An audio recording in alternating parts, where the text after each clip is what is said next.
Hi, I'm Raylene, and welcome to Khaleesi Clues. This video may contain spoilers for those who are not familiar with the current and past HBO series House of the Dragon and Game of Thrones, along with the fact that I may refer to any of the books by George R. R. Martin that pertain to his A Song of Ice and Fire storyline. Daemon. I don't even know where to start with this guy. This character has been quite a journey for me, and I love it. There is so much mystery surrounding him, so many questions. Is he good? Is he bad? And what you continually hear is that George R. R. Martin says that he is a gray character. Let me share a quote by Mr. Martin. House Targaryen has produced both great men and monsters. Daemon was both. There was not a man so admired, so beloved, and so reviled in all Westeros. He was made of light and darkness in equal parts. To some he was a hero, to others the blackest of villains. And here is a quick quote from an article on Collider. George R. R. Martin has also stated that he is notorious for his love of great characters, and cites that Daemon is one of his favorites because he is one of his most gray characters. Martin points out the aspects of Daemon that he likes the most: his relationship with Rhaenyra, his side-switching during times of conflict, and his colorful, unpredictable nature. When House of the Dragon started, I really was not familiar with Daemon.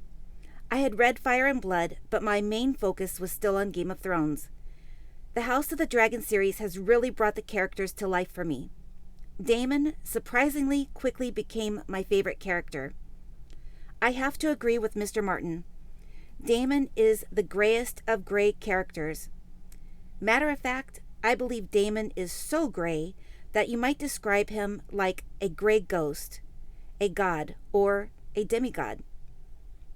My journey trying to figure this character out has literally had me in one moment thinking he is a demon to the next moment thinking he is a hero. One of the main reasons that always had me questioning Daemon's character is the fact that we literally witnessed him demolish his wife Rhea Royce back in episode 5 titled We Light the Way. Seriously, it makes it really hard to justify his actions in that episode. That is, until last night. I was reviewing my past videos, trying to refresh my memory of what clues I have covered or missed. While listening to the video titled Daemon Targaryen, the Prince or the Plague, one of the clues that I had pointed out just hit me in a different light. And now I'm so excited that I have some type of justification for this event, and I would love to hear some feedback from everyone. So hear me out, and let me start with the first clue, which goes all the way back to episode 1, titled The Heirs of the Dragon. It is during the second council meeting, the night after the City Watch has cleaned house, so to speak, hauling away a two-wheel cart of miscellaneous body parts. Otto decides to kick off the meeting by confronting Daemon.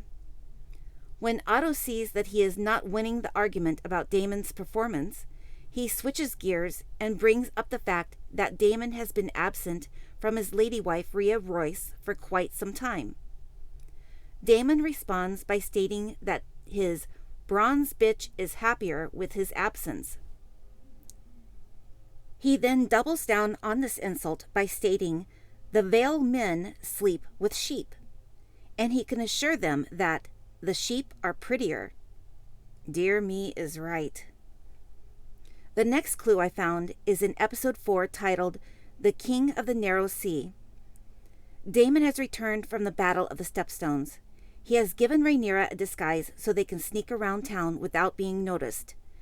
The cloaks work for the most part, and they stop to watch the locals performing a skit. This particular play just happens to be about whose bum will sit the Iron Throne. Daemon is wise and street smart. He knows what the people are talking about. He is showing Rhaenyra this play because of the growing concern for her as Viserys' heir. Daemon knows that Viserys has placed Rhaenyra to inherit the most dangerous seat in all of Westeros, especially with the king now having a male heir who just so happens to be the grandson of the untrustworthy traitor Otto Hightower. Daemon has been away from King's Landing for a while, but I think at this point, Daemon has already caught wind of Otto's plans for making Aegon the heir to the Iron Throne. Finally, we reach the fatal 5th episode titled We Light the Way. Daemon now has arrived back at the Vale. He intercepts his wife on the desolate path as she is returning from a hunting trip. He is cloaked and silent as he approaches Rhea Royce on horseback. She is not happy to see him at all and immediately begins goading him. He continues to just listen and slowly approach her. She asks if he has finally come to consummate the marriage. And then she just can't control her mouth. Like the saying goes, loose lips sink ships. And she just can't stop herself and follows up with, "The Vale sheep might be willing, even if I'm not. Our sheep are prettier after all." Daemon stays silent and lets her continue spilling the beans, and she is completely oblivious that she has already sealed her fate. Continuing with, "Or perhaps your brother has at last had his fill of your company. Cast you aside in favor of a little girl?" Daemon moves closer when she mentions Rhaenyra. But she's not done yet. She adds, "What will you do now? Will you strike the child down or—" And now she stops in mid-sentence. Her face completely changes because she just realized that he knows about the plot to place Aegon on the Iron Throne in place of Rhaenyra.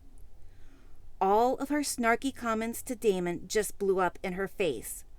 All of her comments, especially the last one, completely confirms her connection with Otto and a co-conspirator of his plot. You have to understand the final line is about striking the child down, is not Rhea referring to Daemon striking down Rhaenyra. Rhaenyra is no longer a child. She is a woman grown, which was stated during Viserys and Daemon's final conversation in the previous episode. The child Rhea is referring to is young Aegon. The only reason why Rhea would say that Daemon would strike young Aegon down is because in her mind, young Aegon is the true heir to the throne and would be the target for Daemon should he want to sit the throne. Otto has leaked all of the insults Daemon had made about her and the Vale during the council meeting. Rhea is still not done though. She can't stop now and gives one last nugget by saying, "I knew you couldn't finish."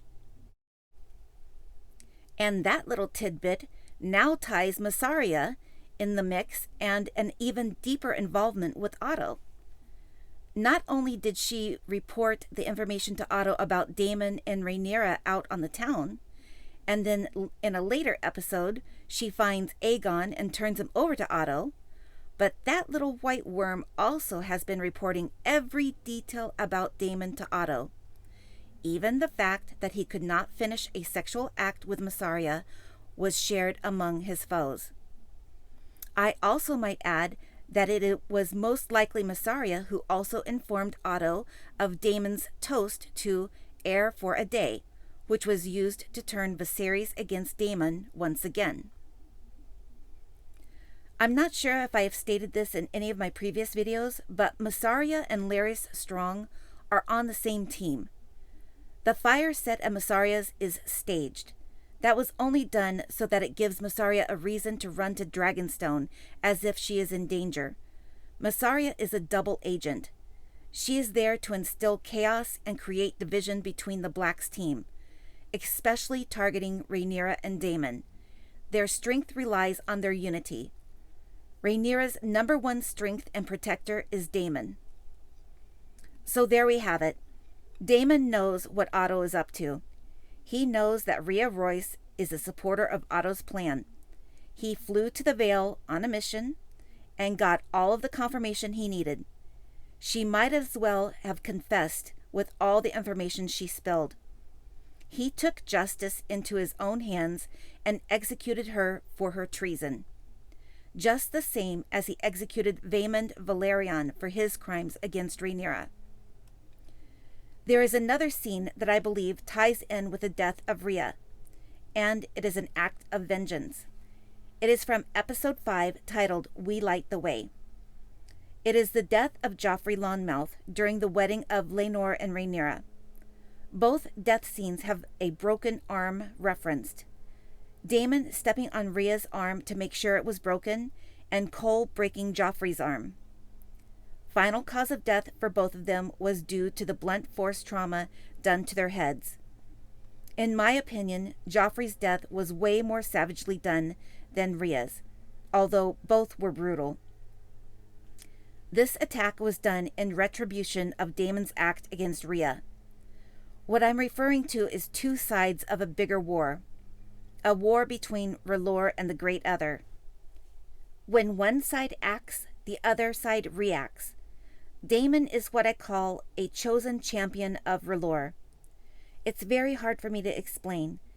Basically, if I were to break it down into two sides, I would say the blacks are on Team R'hllor and the greens are on Team Other.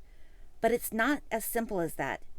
There are people behind the scenes like Larys, Massaria, Varys, Littlefinger, and so many more throughout these stories that are pulling strings, and the ultimate goal is to divide mankind, corrupt them, use them to destroy each other, and most importantly, destroy the dragons and the ones who ride them. The real war is still coming, and it wasn't the Night King.